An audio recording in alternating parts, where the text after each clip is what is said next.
가까운 자기 눈썹 못 본다.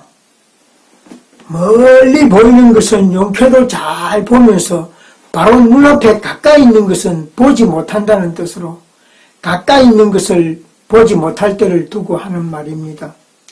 중국 촉탄 때 제갈공명과도 친교를 맺었던 한마량이라는 사람이 있었습니다. 그에게는 5 형제가 있었는데 이름에 모두 상이란 글자가 들어있어서 사람들은 그 형제를 가리켜 마시오상이라고 불렀습니다. 억참마속으로 유명한 마속을 포함해 형제들 모두 재주가 뛰어났습니다.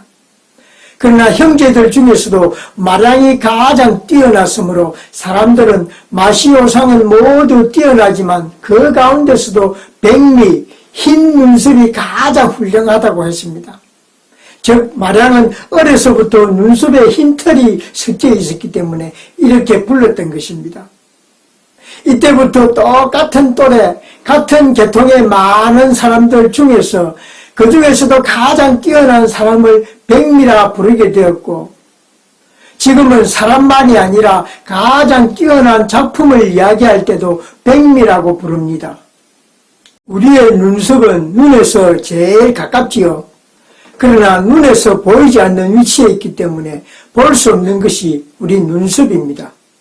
이렇게 아무리 가까이 있어도 보지 못하는 것 같이 우리는 가까이 있는 것을 보지 못할 때가 많습니다.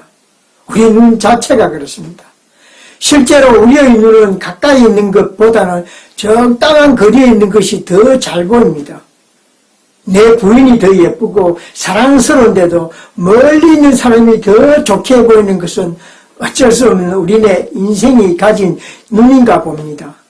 오히려 먼 곳의 사람이 더 잘 보입니다. 그래서 멀리 있는 것은 다 좋게 보이기까지 합니다. 그러나 이상하게도 가까이 있는 사람은 잘 보이지 않습니다. 아생여미의 살타라는 바둑 격언이 있습니다. 내가 먼저 살고 난 후에 상대를 죽이러 가는 것을 말하고 있습니다. 가까이 있는 내가 먼저 살아야 상대를 죽일 수 있다는 말입니다. 그런데 바둑이라는 것이 참으로 복잡해서 자기가 살 수 있는 것을 안다는 것이 쉽지 않습니다. 또 너무 내가 살려고 집싸움을 하다가는 지게 되어 있습니다. 그래서 반드시 내가 사는 길을 먼저 알아야 합니다. 그것을 알아야 상대를 공격해서 유리하게 이끌어 갈 수가 있습니다. 그리고 상대를 보아야 합니다. 그러나 상대를 먼저 보고 있다가는 오히려 상대에 의해서 내가 죽는 일도 있습니다. 그것은 가까운 데 있는 나를 살피지 않았기 때문입니다.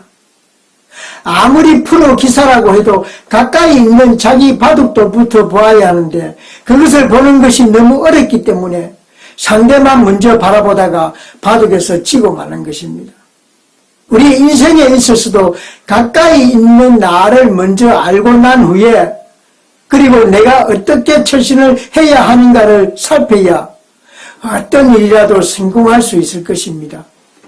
먼 것은 멀어서 못 보고 가까운 것은 가까워서 보지 못하는 것, 그게 바로 우리네 인생이 아닐까요?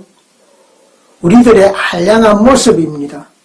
무엇을 안다고 하지만 우리가 알고 있는 것이 과연 얼마나 되겠습니까? 가까운 자기 눈썹 하나 보지 못하듯이 과연 나를 얼마나 제대로 알고 있을까요? 정작 나 자신에 대해서는 까맣게 모르면서도 콩이야 파치야 남의 일에 참견하기까지 하며 살아가는 것이 우리들의 알량한 모습이 아닐까요?